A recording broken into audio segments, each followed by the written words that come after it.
오늘 준비한 사연은 한 통의 전화로 인해 모든 게 변해버린 한 남자의 이야기입니다. 사연 시작하겠습니다.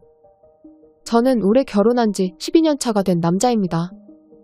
아무것도 없는 시절 아내를 만나 사랑을 하였고 이 여자만을 사랑하며 살아가겠다고 생각했는데 하루아침에 그 꿈이 산산조각이 나버렸어요.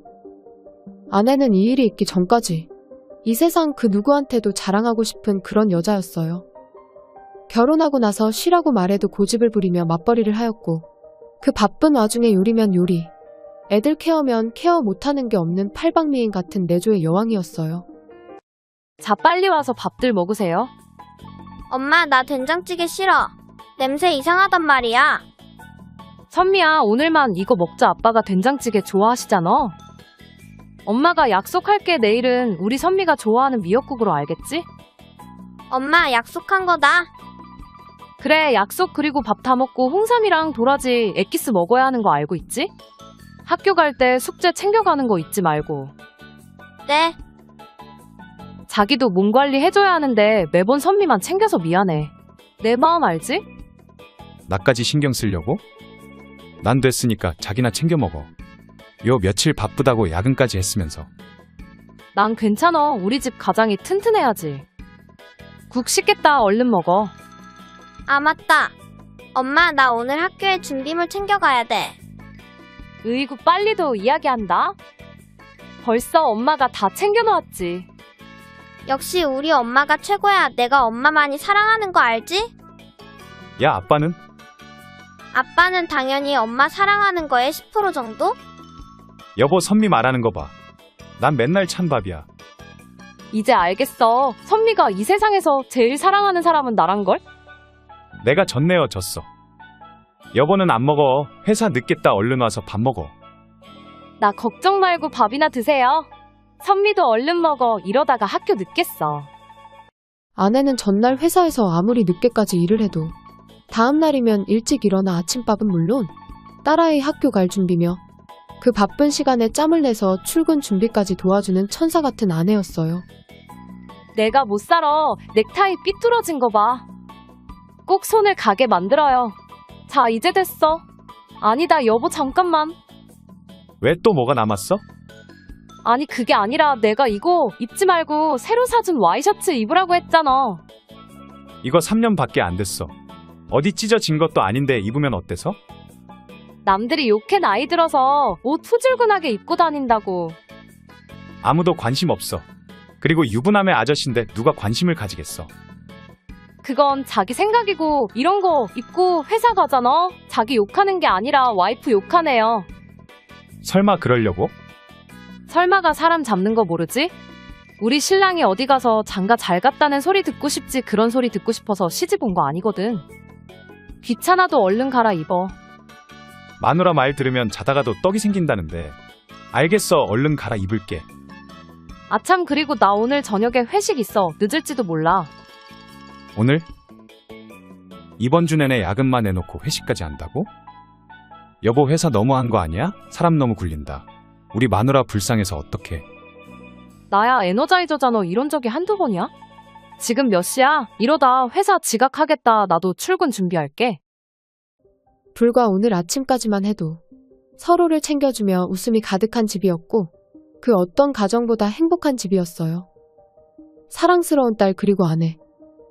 하지만 이 모든 게 불과 반나절 만에 바뀌고 말았어요. 지인들이 묻더군요. 왜 몰랐냐고. 바보가 아니라면 살면서 분명히 변화가 있었을 거라고. 그런 말을 들어도 갸우뚱했어요. 전 아내의 눈빛에서 사랑을 보았고 딸에게 진심으로 대하는 아내의 모습만 보았으니까요. 그렇게 그날 저녁 나에게 다가올 미래도 모른 채 집으로 돌아왔고 아침에 말한 대로 아내는 회식을 갔는지 집에 없었어요. 맞벌이하는 집은 둘 중 하나가 늦으면 애들 밥은 당연히 일찍 온 사람이 담당을 해야 해요. 그래서 아내가 없는 걸 확인하고는 서둘러 부엌으로 달려가 간편한 음식 위주로 요리를 해서 딸이랑 함께 저녁을 먹었어요. 그리고 나서는 다음날 학교 갈 준비와 학원 숙제를 봐주며 시간을 보냈고 다 끝나고 나서는 TV를 보며 하루를 마무리하고 있었어요. 아빠, 나 숙제 다 했는데 엄마 언제 와? 오늘 회식이라 늦을걸? 너 휴대폰 하고 싶어서 그러는 거지? 엄마는 숙제 다 끝나면 1시간씩 하게 해준단 말이야. 아이고, 우리 공주님 숙제 다 하셨으면 해야죠. 지금부터 딱 1시간이야. 휴대폰을 풀어줘야 하지. 지금 잠겨 있어.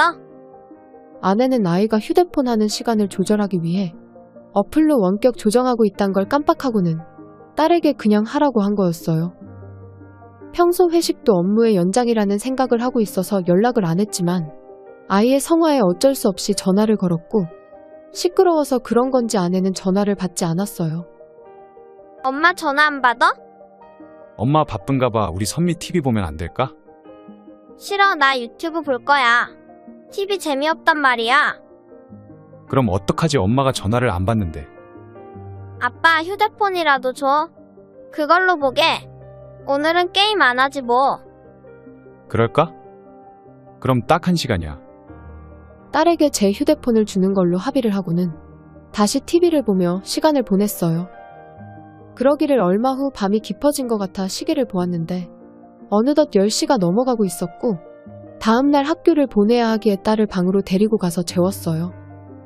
그러고 나서 딸 방을 나오는데 뭔가 찝찝한 기분이 드는 거예요. 아내는 회식을 하면 새벽에 들어오는 경우가 종종 있어도 전화를 못 받거나 부재 중 전화를 확인하면 바로 전화를 했었거든요.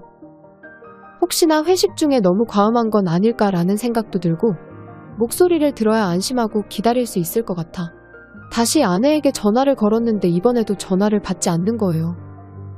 그래서 문자로 술이 많이 취한 거냐 그러면 데리러 가겠다는 식으로 여러 통의 문자를 보냈는데도 아내는 답장이 없었어요. 아무런 연락이 안 되니까 11시가 넘어서는 10분 간격으로 계속 전화를 하게 되었고 10통이 넘어갈 때쯤 드디어 아내와 통화가 되었어요. 전화를 왜 이렇게 안 받아? 그럴 분위기가 아니라서 못 받았지. 무슨 전화를 이렇게 나 많이 했어? 어련히 연락 안 할까? 아니, 걱정되니까 많이 했지.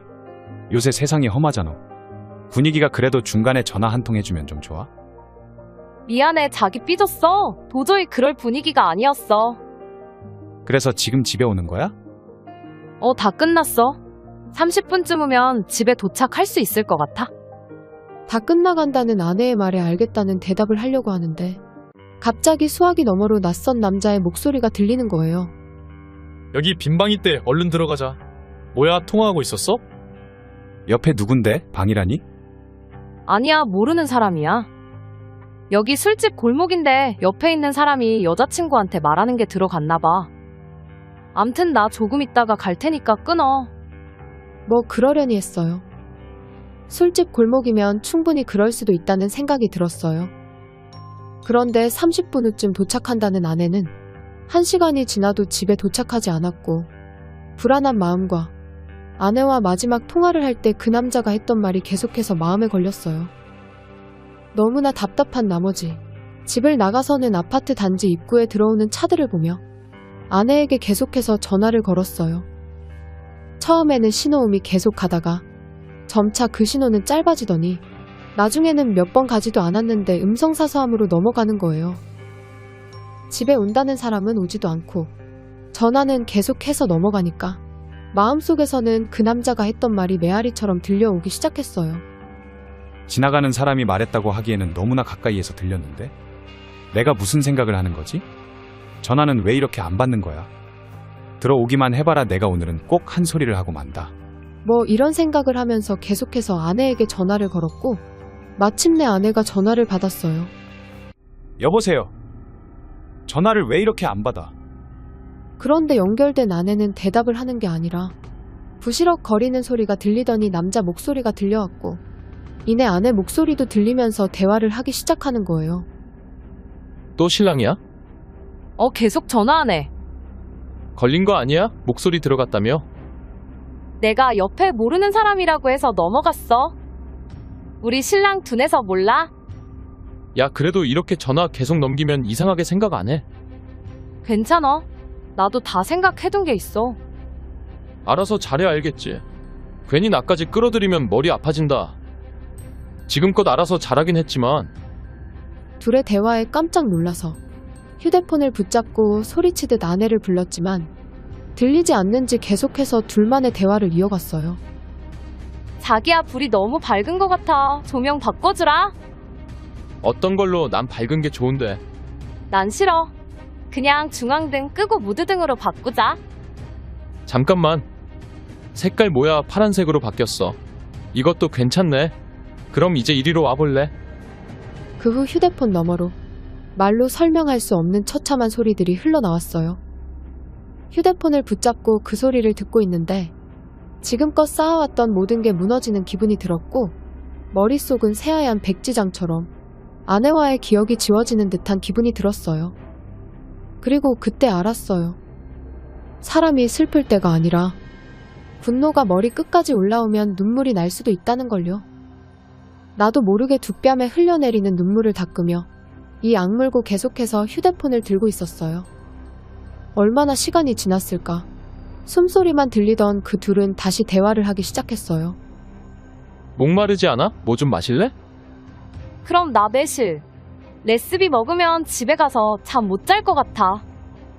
이야, 이제 냉장고 안에 뭐가 들어있는지 다 아네. 한두 번이 아닌 듯한 그들의 대화를 듣고 있는데 너무나 분통이 터져서 수화기에 대고 수차례 고함을 질렀네요. 하지만 돌아오는 대답은 없었고 그 둘의 사랑의 속삭임만 계속되었어요. 더 이상 듣고 있으면 머리가 어떻게 될 것 같아 전화를 끊어버리고는 10년간 끊었던 담배를 샀습니다.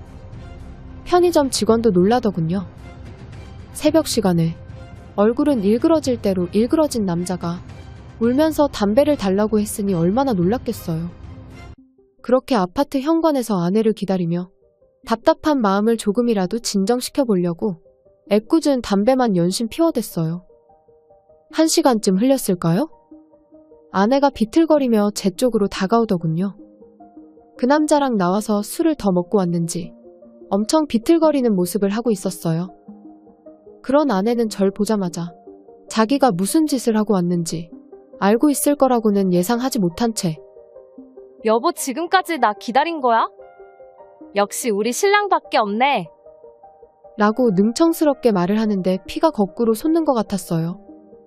몸속 깊은 곳에서 올라오는 심한 말을 억지로 참으려고 어금니를 얼마나 깨물었던지 턱이 아플 지경이었어요. 참았던 이유도 지금 여기서 아내랑 다툼이 시작하면 동네 사람들한테 알려질 것이고 그러면 딸이 이 사실을 알까봐 두려워서 꾹 참았어요. 아내가 가까이 오자마자 팔을 잡고는 집으로 가자고 했고 저의 그런 행동에 아내는 느낌이 왔는지 얼굴이 굳어지면서 아무 말도 하지 않고 순순히 집으로 들어갔어요. 어디서 뭐하고 지금 들어온 거야? 뭐 하긴 회식이라고 했잖아. 마지막에 나랑 통화할 때 집에 온다고 하지 않았어? 혹시 지금 그것 때문에 화난 거야? 난 또 뭐라고. 아니, 내가 집에 가려고 했거든? 근데 부장님이 다음 프로젝트에 대해 할 말이 있다고 잡길래 어쩔 수 없었어. 자기도 알지? 우리 부장님 술고래인 거. 프로젝트 이야기 하다 보니까 시간이 이렇게 간 줄 몰랐어. 진짜야. 내가 진짜 진심으로 궁금해서 그러는데 요새 프로젝트를 모텔에서 하니? 모텔이라니? 그게 무슨 소리야? 맞다, 노래방도 갔다. 노래방. 아내는 술이 덜 깬 건지 아님 당황을 한 건지는 모르겠지만 술집이라고 했다가 노래방이라고 했다가 말을 바꾸며 횡설수설하기 시작했어요. 그럼 요새 노래방에 매실이랑 레시피도 갖다 놓는 모양이네. 말을 알아듣게 해야 대답이라도 제대로 하지. 갑자기 매실은 뭐고 레시피는 뭐야? 정녕 그렇게 나오시겠다. 내가 어이가 없어서. 지금 정말 몰라서 묻는 거야? 그럼 휴대폰 한번 보자. 떳떳하면 보여줄 수 있는 거지? 그러면서 아내의 손에 들린 휴대폰을 움켜쥐었고 아내는 필사적으로 뺏기지 않으려고 했어요. 아내의 그런 모습에 더욱 화가 나서 목소리를 높였는데 그 순간 엄마, 아빠 싸우지 마. 딸 선미가 방문을 열고 들어와서는 싸우지 말라며 울음을 터뜨려 버리는 거예요. 갑작스러운 딸의 등장에 어쩔 줄 몰라 하는 저와는 달리 아내는 기회라고 생각이라도 한 건지 자신의 휴대폰을 잽싸게 낚아채고는 선미를 안고 방으로 들어가 버렸어요. 나도 모르게 아내 뒤를 따라갔다가 방 문 앞에서 발걸음을 멈추고는 도저히 그 문을 열 자신이 없어서 그냥 뒤돌아 안방으로 갔어요. 침대에 걸터 앉아 멍하니 앞만 바라보고 있는데 귓가에서는 그 둘의 숨소리와 대화 내용이 계속 울려 퍼졌어요. 너무나 고통스러워서 나도 모르게 주머니에 있는 담배를 하나 꺼내서 입에 물다가 나 자신한테 놀라고 말았어요. 집에서 내가 담배를? 내가 미쳤구나 라고 생각을 하며 밖으로 나가려는데 울컥하고 눈물이 나기 시작하는 거예요. 이 상황에서도 가족을 생각하는 모습에 내가 나 자신을 불쌍하게 생각했던 것 같아요. 그렇게 밤새도록 끓어오르는 분노를 삭히려고 이리저리 노력하다 보니 어느덧 날이 밝아왔고 딸이 학교를 가자마자 아내를 붙잡고 물었어요. 계속 거짓말만 할 거야? 뭐가 어제부터 자꾸 왜 이래? 생사람 그만 잡아. 나 출근해야 해. 내가 다 들었어. 다 들었다고. 휴대폰 통화 내역 봤으면 나랑 전화 연결된 거 알았을 거 아니야. 듣긴 뭘 들어. 그리고 나 어제 술 너무 마셔서 기억도 잘 안 나거든. 내 기억에는 호프집 그리고 노래방 이게 끝이야. 아, 그래. 그럼 이거 들으면 기억이 나겠네. 아내의 모르쇠에 더 이상 참지 못하고 휴대폰에 녹음된 어제의 통화 내용을 모조리 아내에게 들려주었어요. 휴대폰에는 아내가 연결된 줄 모른 채 했던 행동들이 모조리 자동 녹음으로 녹음되어 있었거든요. 그렇게 흘러나오는 소리들을 가만히 듣고 있던 아내는 말도 안 되는 핑계를 대기 시작하더군요. 이게 어떻게 그걸 하는 소리냐. 그쪽으로만 생각하니까 그렇게 들리는 거다. 그리고 왜 이런 대화를 했는지 기억이 나지 않지만 아마 술집이라서 그렇게 했겠지.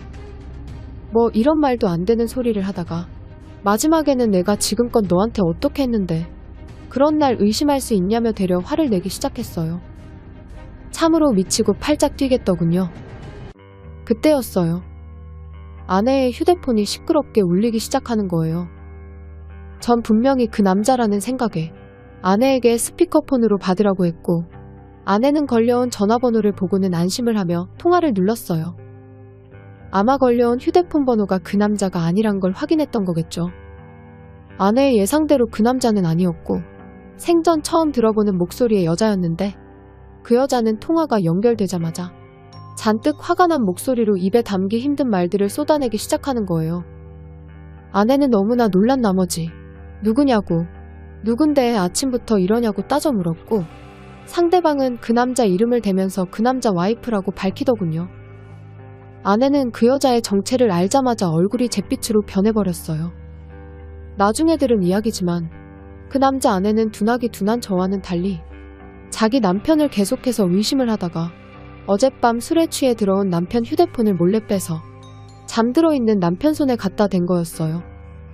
그리고 나서 휴대폰 문자며 대화 톡까지 모조리 찾아보았고 거기에는 아내와 그 남자가 나눈 대화가 있었는데 둘만의 사랑의 대화만 있었던 게 아니라 매번 둘이 만남을 가질 때 뭐가 그렇게 좋았는지 사랑을 나누는 서로의 모습을 각자 찍어서 헤어질 때마다 그걸 톡으로 보낸 거였어요.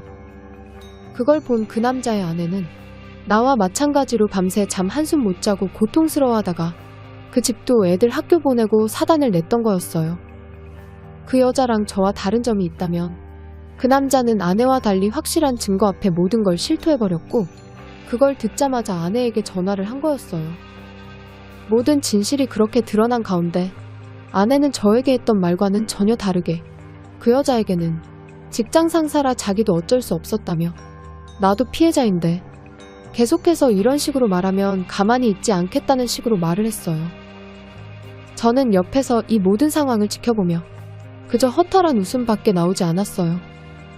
얼굴색 하나 바꾸지 않고 자기는 떳떳하다 말하며 화를 내던 아내가 그 여자가 영상을 들이밀자 바로 꼬리를 말며 이제는 자신이 피해자라고 말을 하고 있으니 그 여자도 아내의 어이없는 소리에 기가 찼는지 헛소리는 법정 가서 하라고 말하며 전화를 끊어버렸고 아내는 갑자기 울음을 터뜨리며 안아달라고 하는 거예요. 나 말고는 자기를 지켜줄 사람이 없다고 말하면서요. 저를 얼마나 호구로 생각을 하는 건지. 만일 그 남자의 아내가 영상을 발견하지 못했다면 끝까지 술에 취해 기억이 나지 않는다고 하고는 저를 아내 의심이나 하는 남자로 만들었겠죠. 아내의 연기가 더 이상 보는 게 싫어서 다시 한번 녹음을 들려주며 이게 어디가 싫어서 따라간 사람의 대화냐고 그 여자에게 연락해서 영상이라도 받아와야 똑바로 이야기하겠냐고 말했더니 그제야 아내는 잘못했다고 빌기 시작했어요. 여보, 내가 진짜 미안해. 잠깐 미쳤었나 봐. 그게 변명이 된다고 생각해? 여보, 진짜 변명이 아니라 나 정말 맞벌이 하면서 늦잠 한 번 제대로 못 자고 자기랑 애들 챙긴 거 자기도 잘 알잖아. 나 그 남자를 사랑한 게 아니야. 그냥 숨 쉴 곳이 필요했던 거야.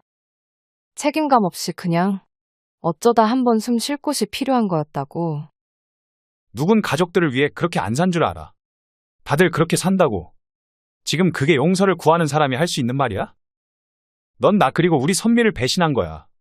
알고는 있는 거야? 배신? 이게 배신이라고.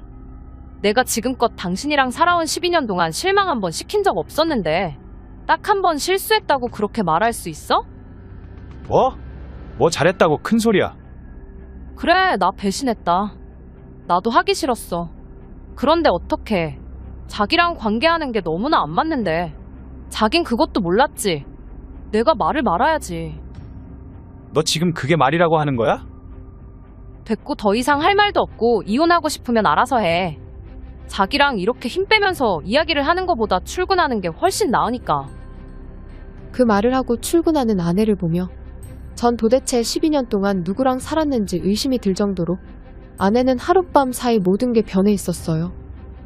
그날 이후 아내는 오히려 당당한 모습으로 자신은 열심히 살아왔다 말하며 저보고 판단해서 말해달라고 하는데 저는 아직도 일어난 일이 현실 같지 않고 꿈만 같아 어떻게 해야 할지 판단이 서질 않아요. 머리는 이혼이 맞다고 이야기하고 있는데 아내가 사라진다면 딸아이가 받을 충격이 너무나 두렵습니다. 차라리 그때 통화가 안 되었다면 이 모든 게 그냥 지나가지 않았을까라는 생각도 해보네요. 저는 앞으로 어떻게 해야 할까요? 이 믿기지 않는 현실에서 도망가고 싶습니다. 여기까지가 오늘 준비한 사연이었습니다. 여러분의 구독은 영상 제작에 많은 도움이 됩니다.